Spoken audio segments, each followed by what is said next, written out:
founders? Like, how do you make a founder or an early stage exec like go from just being pretty good at understanding hiring to actually being very, very good at it themselves? Because we're going to talk about that later in the enterprise discussion. But like, what do you have to say to resonate with them to get them to fully buy into it and to get them to actually like treat it as a fundamental practice?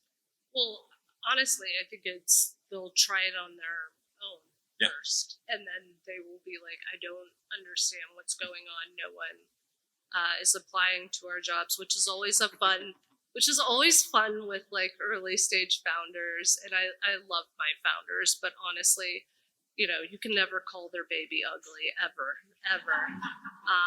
And so a lot of it is like leading by example, but it's data too, right? Like it's looking at their funnel and positioning it like a sales funnel. Like I think of recruiting as sales. And so looking at like what's actually happening in the funnel and then just saying, let's adjust this one thing, or let's experiment with like, okay, this source isn't working. Let's move the money over. We know this one other source is doing really well. Let's just move our money over there, or let's test an event. Let's test, a myriad of different things.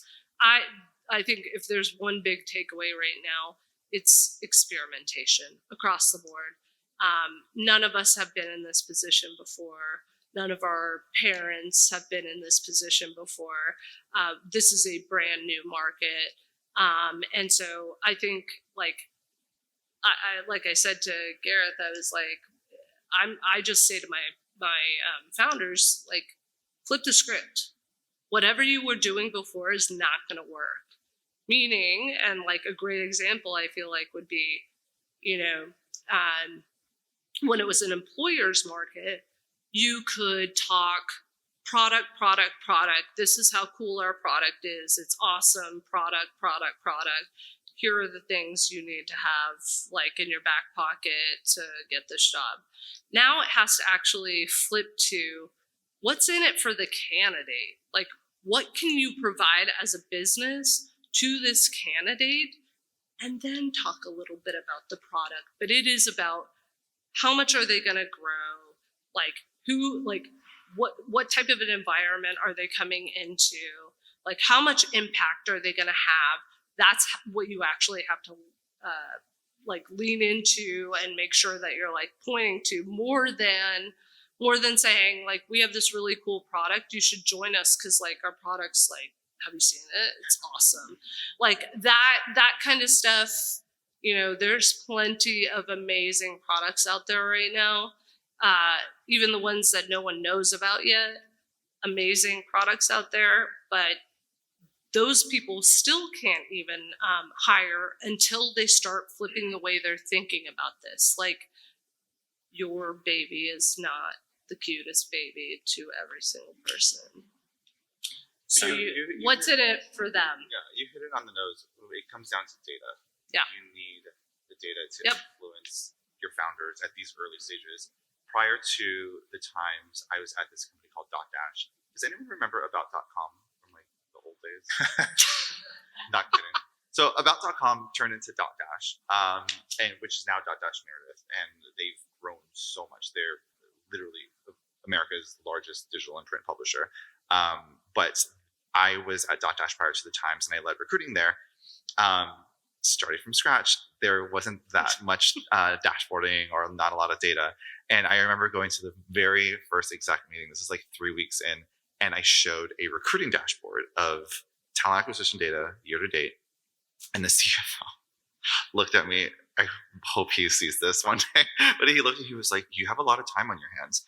And I was like, this is what you can expect from me and my team going forward. You will expect this. This is this is the level of service that you will receive. And granted, Dotdash at this time, I was like employee 220. And in 2 years, when I was there for 2 years, I left at like 600 employees and then supported the team through 5 acquisitions of 5 additional brands. So it was a lot of hypergrowth, right? But in order for us to work through all of these hypergrowth stages, we needed the data up front so that the execs knew exactly where we were from a recruiting velocity standpoint, how we were able to forecast ahead so that we can make smarter hiring decisions. But I'll never forget that quote from that CFO. He's And great. that is the beauty of later stage versus earlier stage is we don't have the level of data, which is why it pushes us to just experiment. I've been in later stage organizations where we're like, it's clear as day, like what we need to do here, because we have all these numbers that we can like, analyze and figure out like, where are we losing people? Why are people unhappy? What are all these things? But when it's early stage, it's also a lot of like, it just becomes experimentation because you just don't have the information yet. So it's testing. It's always testing.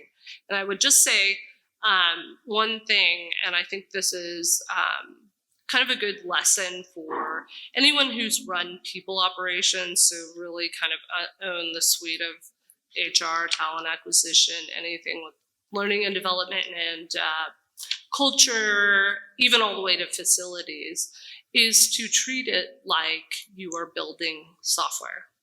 And I think that also resonates with, your more technical, your engineers, etc.